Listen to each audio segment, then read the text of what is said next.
Bem, então nós vamos agora passar para ver um pouco como é que esse processo de desenvolvimento capitalista aconteceu no Brasil, né? Novamente em linhas gerais.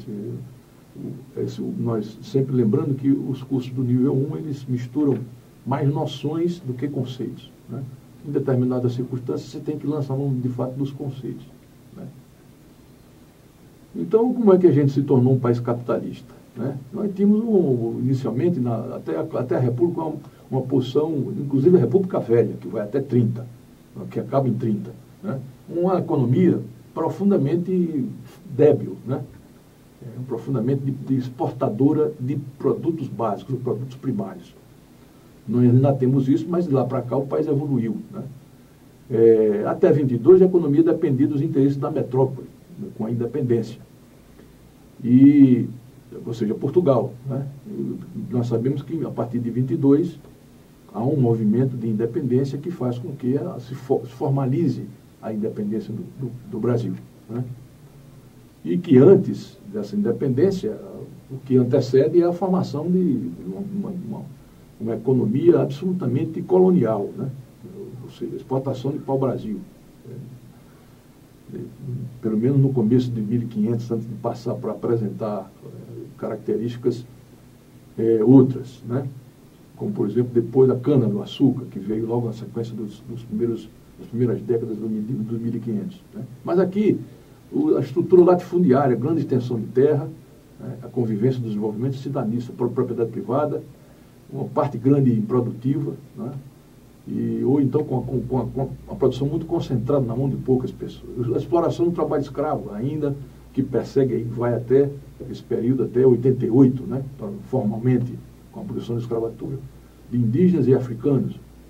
A monocultura do açúcar, né? Primeiro, né? O peso que se dava da economia em detrimento de outros produtos, né?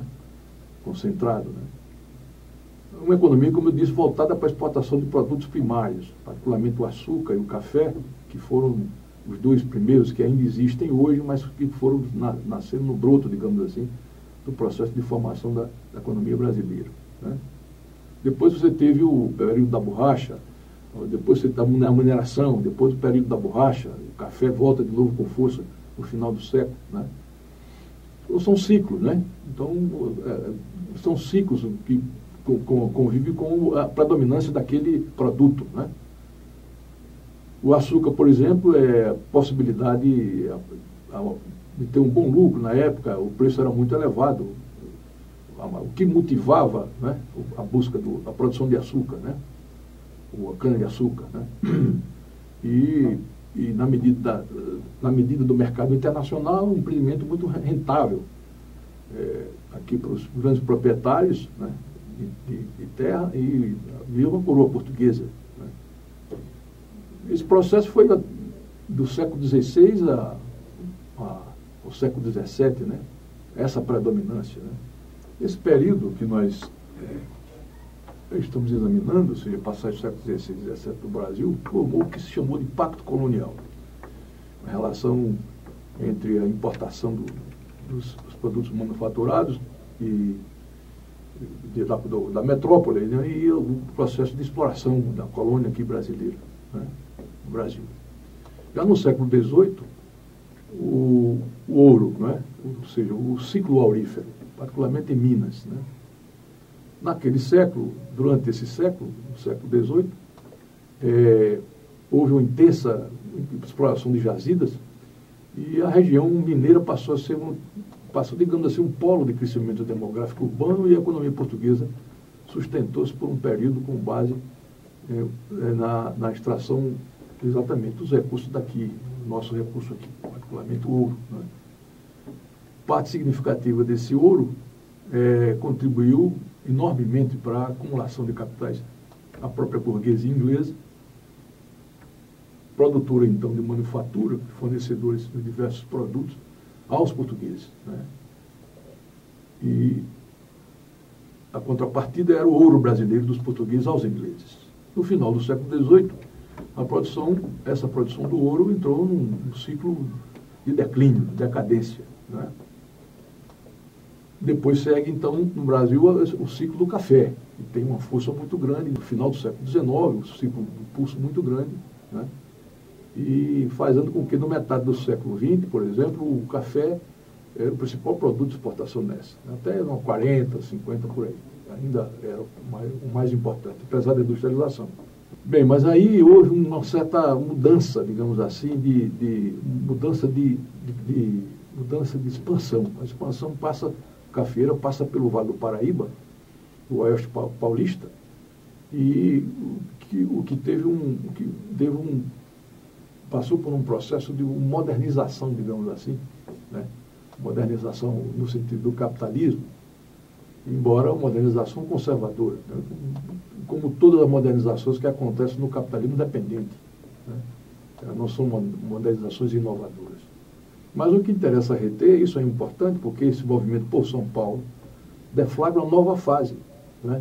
Uma fase que se denominou de exportadora capitalista cafeeira, que na verdade é impulso da configuração do capitalismo, enquanto regime de produção que almeja ser predominante no Brasil. Ou seja, almeja no sentido de que começa a dar os passos no processo de estabelecimento, da consolidação de um regime capitalista propriamente dito. Então, essa fase, que é muito estudada por vários pesquisadores no Brasil, ela se dá exatamente nesse momento do Vale do Paraíba, do Oeste Paulista.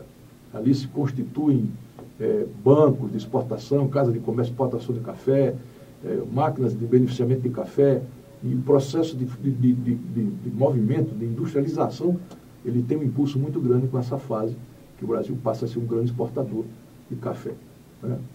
Isso se vincula também o que se vincula? Esse processo de constituição dessa fase de exportadora capitalista cafeeira com a construção da infraestrutura básica, ferrovia, portos, comunicações, telex, telefone, a criação de primeiras indústrias, de alimentação, de texto, etc., né? Na passagem no final do século XIX para o começo do século XX. Novas cidades também se articulam com isso, né? Regiões cafeeiras, o crescimento econômico vai tendo um ciclo virtuoso de envolver inclusive novas empreitadas no sentido da construção de cidade. A partir de 1850, voltando um pouco, o Brasil vivencia a proibição do tráfico negreiro, né? Todos nós sabemos que a pressão dos ingleses, né?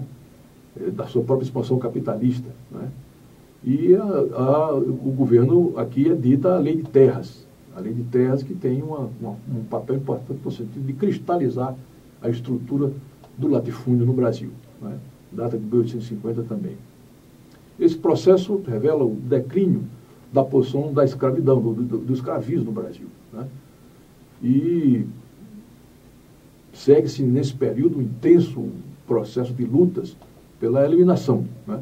O movimento abolicionista, muito forte do Brasil, né, é o exemplo mais característico, né? E esse conjunto de elementos termina em 88 com a Lei Áurea, essa fase do regime de escravidão, né?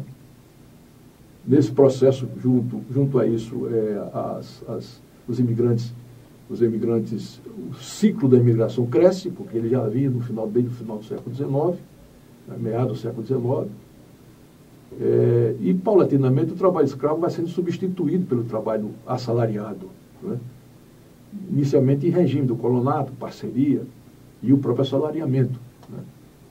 No início do século XX, como nós falamos, o café era o principal produto e o Brasil exportava, e que o país exportava, né? E o peso dos cafeicultores em relação à produção era desigual em relação à expansão do consumo no mercado internacional, né? Que contava com outros países, passou a sofrer também a concorrência internacional. E esse movimento conduziu a uma queda acentuada nos preços, né? Para se ter uma ideia, o Brasil produzia em torno de 22 milhões de sacas de café, né? Contra um consumo anual, digamos aqui, em torno de 16 milhões de sacas, né? A gestação do convênio de Taubaté, o acordo de Taubaté de 1906, foi uma forma do governo, e um acordo firmado entre o governo federal e os produtores, em 1906, que foi uma espécie de tábua de salvação ali para essa situação de, digamos assim, superprodução de café, né? O convênio novos empréstimos para o financiamento de café, né? Um imposto novo cobrado em ouro sobre cada saca de café exportada, para custear os juros desses empréstimos e a adoção de medidas que procurassem desencorajar o surgimento de novas lavouras. Ou seja, era um pacto no sentido de facilitar com que o processo de produção do café tivesse diminuição do seu ímpeto, digamos assim, né? Mas veio um novo impulso, né? Porque, por várias razões, os preços estavam... Uma delas é que os preços mínimos estavam devidamente garantidos pelo subsídio, né, que o governo estabelecia, né? E, por outro lado, se aumentava a dívida externa brasileira. Então, o convênio, os acordos de Taubaté, serviu para adiar o fim do ciclo do café, um fôlego maior, né? Mas não conseguiu escapar do crash de 29, que foi a segunda grande depressão, onde o colapso, né, do processo de consumo internacional, no mercado internacional, ficou evidente, né? E mais ou menos nesse período, em torno desse período, né, digamos entre 29 e 31, que esse impacto da depressão faz com que, por exemplo, a produção de automóveis tenha caído pela metade, né? Para se ter uma ideia do peso que houve no problema, na questão da crise de 29 e 30, na implicação dos países e no mercado internacional, né? A indústria também caiu 1/3 no período. Entre 29 e 32, a exportação e importação de trigo, seda, borracha, chá, algodão, cobre, café, caíram em torno de 70% nos Estados Unidos, né? Exportações e importação. Só nos Estados Unidos, 4,5 milhões de trabalhadores perderam seus empregos em 1929, somente em 29. Em outubro de 31, já eram 7 milhões, em 32, 11 milhões, em 33, os Estados Unidos tem 16 milhões, 27% de toda a força de trabalho do país. É evidente que a crise dos anos 30 tem uma implicação no processo de industrialização do Brasil. A crise se expandiu por todo o sistema capitalista. O comércio mundial, como falavam, colapsou, caiu cerca de 60%. Uma crise na produção de indústria de alimentos e matérias-primas devido à queda vertiginosa dos preços desses produtos. Ou seja, de fato, foi um grande colapso, né? No pior período da depressão, entre 32 e 33, digamos assim, no ponto mais agudo, né? Porque, na verdade, a depressão durou até 39, e em 37 teve uma outra recessão. Só a guerra é que equacionou, entre aspas, o problema da disputa em torno da grande crise capitalista. Mas entre 32 e 33, o agudo dos empregos chegou até então a números estarrecedores na história do capitalismo. Por exemplo, 23% na Inglaterra, na Alemanha chegou a 44%. Inclusive foi um dos elementos que possibilitou o desespero e a ascensão do nazismo, que fez promessas, inclusive, em torno do problema do desemprego, né? Aqui, a política do café, do Vargas, vinculou-se com a Revolução de 30. Porque a política do café, porque o café era o principal produto de exportação, como nós vimos. Então, a Revolução de 30 alterou o quadro de força no país, né? O comando da oligarquia cafeeira no poder central foi afastado com um novo quadro de alianças, né? E essas alianças, no interior do Estado, passaram a ter parte da burguesia com seus interesses representados. Essa que é a questão essencial, porque também Vargas fez aliança com a parte, né, dos latifundiários, né? Mas eles passaram a ter um peso relativo cada vez menor, enquanto a burguesia, paulatinamente, ela foi se assenhorando dos interesses representados fisicamente ou não, porque Vargas era um representante típico, né, da burguesia nacional emergente, né? Mas, ao mesmo tempo que houve esse colapso internacional, com o famoso crash de Wall Street, né, o Brasil precisou de tomar medidas que ajudassem a industrialização no sentido protecionista, no sentido de defesa da indústria nacional, de sobretaxa de importação, né, e no momento em que a produção cafeeira entra em um colapso. Ou seja, há uma tentativa, não há uma tentativa, há uma política de corresponder a essa crise que afeta a exportação de café, no sentido de medidas que facilitassem a industrialização, né? Então, o Vargas mesmo, para evitar que o café, a crise do café tomasse conta do país inteiro, se contaminasse todo o país, promoveu um conjunto de ações que procurava equilibrar, né, essa relação da crise com a produção e o consumo no país, né?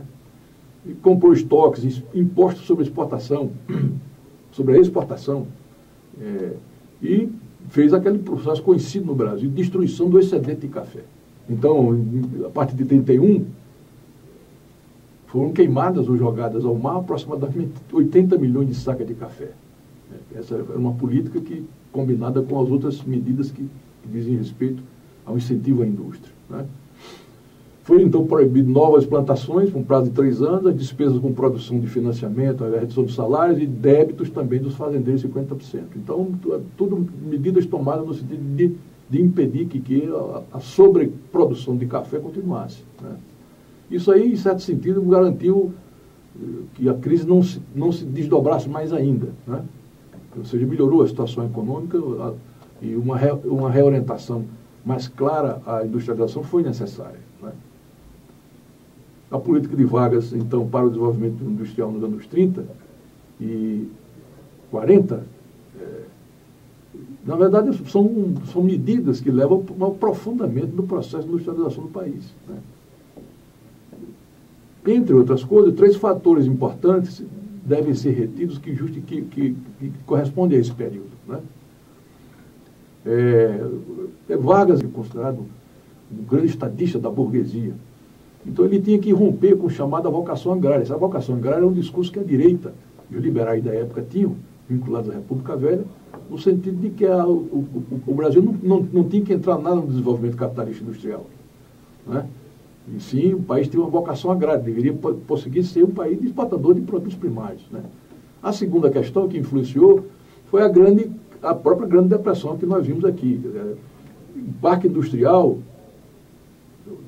das potências capitalistas sofreram um definhamento, né? E você ainda tem nesse período uma outra fase que vai do 39 a 45, que nós nos referimos aqui brevemente, que é o período da Segunda Guerra. Então é um período completamente atípico, um período completamente tumultuado, né? Que começa com a Grande Depressão e atravessa até o período da Segunda Guerra Mundial. Isso significa, em outras palavras, que Vargas procurou estimular o desenvolvimento nesse período, né? O sistema de substituição de importação. Tudo essas dificuldades tremendas que tinha no cenário internacional forjaram uma opinião, uma posição de uma política que substituísse importações, né? E isso implicava em várias iniciativas. Uma delas era, por exemplo, incentivar a capacidade das indústrias já existentes no país, que em função daquele período de crise se pronunciava.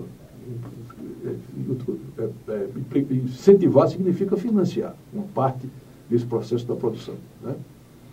A indústria têxtil, por exemplo, e também outras, se beneficiaram com os obstáculos colocados em importações similares, ou seja, houve taxação das importações, bloqueio em importação das importações. Então, isso facilitou que a indústria têxtil aqui passasse a ter mais produção, né?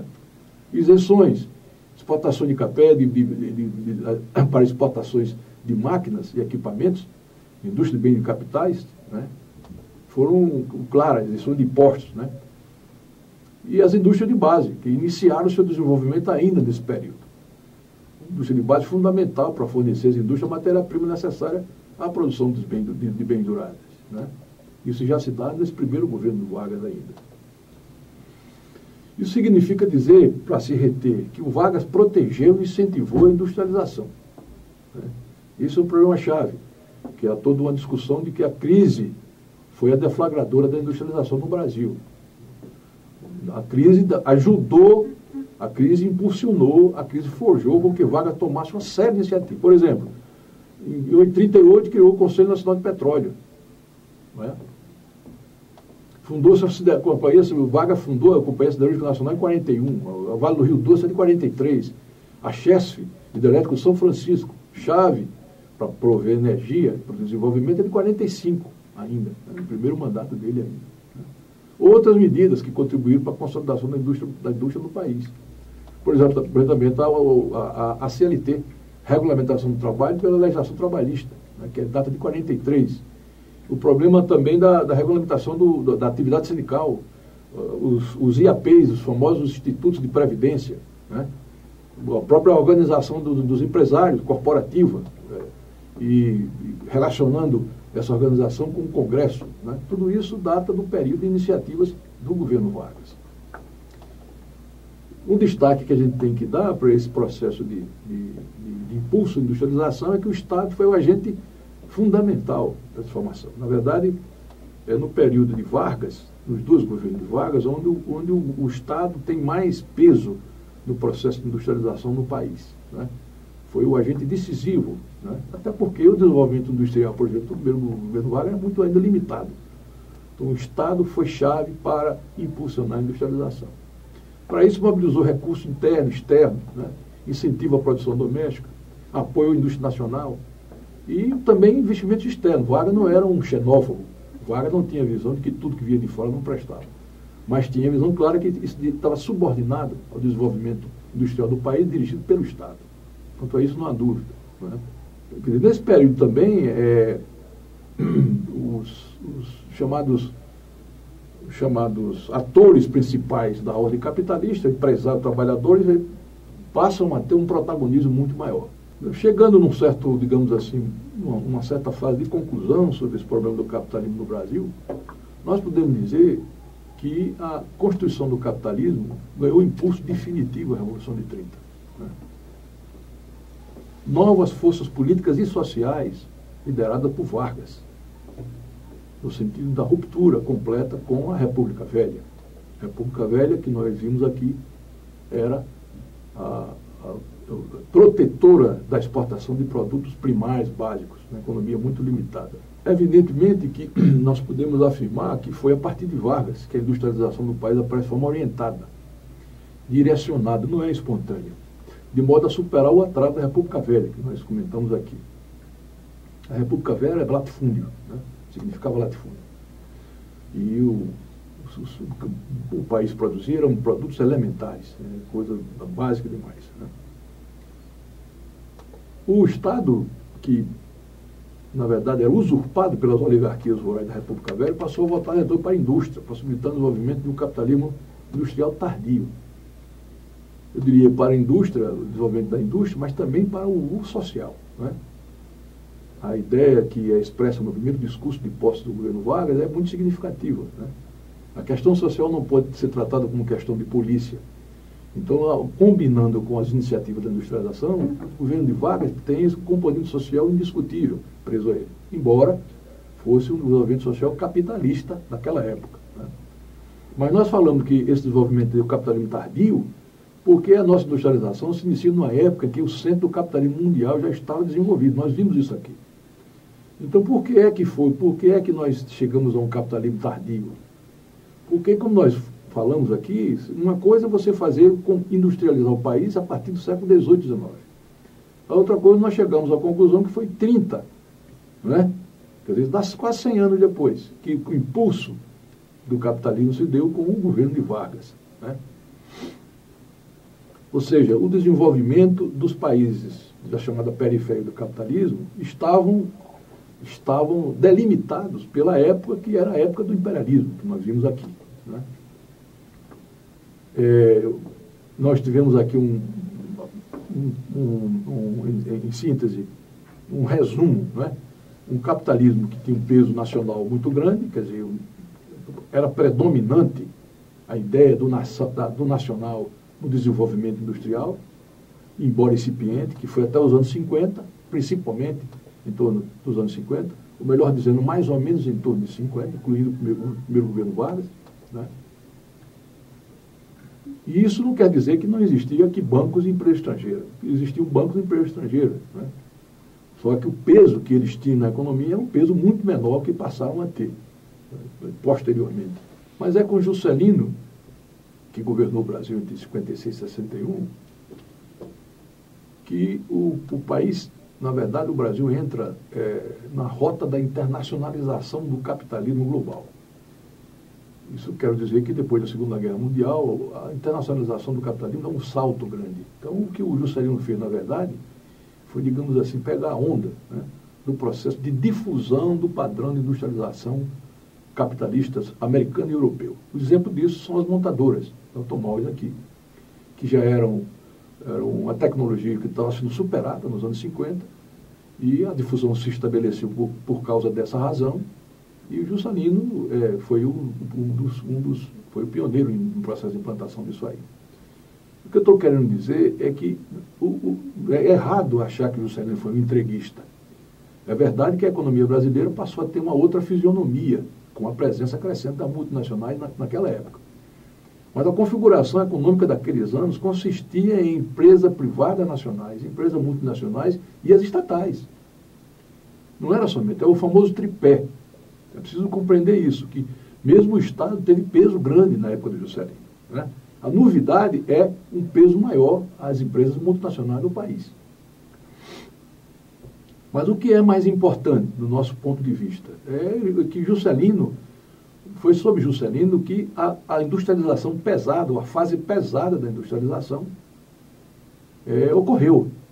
O plano de metas de Juscelino é o principal êxito do seu governo, né?